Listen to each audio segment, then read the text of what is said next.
कंबर जे ॻोठ देवड़ा जे रहवासी औरतुनि ऐं मर्दनि मक़तूल ज़ोहिब शाह जे क़त्ल केस में ॼाणायल जवाबदारनि जी गिरफ़्तारी ऐं पुलिस जी नाअहली ख़िलाफ़ पाक किताब खणी डिस्ट्रिक्ट प्रेस क्लब अॻियां एहतिजाजी मुज़ाहिरो कयो। उन मौक़े ते ग़ुलाम शाह जो चवणु हुयो त मुंहिंजे नौजवान पुट ज़ोहिब शाह खे संदसि दोस्तनि वठी वञी बेदर्दी सां क़त्ल करे लाश पलाल जे खरे में फिटो कयो। वाक़िए जो केस 2 हफ़्ता अॻु सदर थाणे ते 6 जवाबदारनि ते दाख़िल करायो।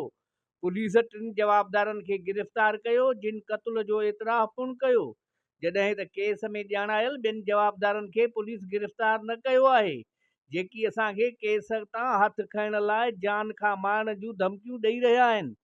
हिननि IG Sindh police, DIG police Larkana, SSP Qambar खां मुतालबो कयो त क़त्ल केस में ॼाणायल समूरनि जवाबदारनि खे गिरफ़्तार करे इंसाफ़ कयो वञे। कैमरामैन आदिल खोसो सां गॾु मोहम्मद मिठल खोसो, कोशिश डिजिटल, कंबर।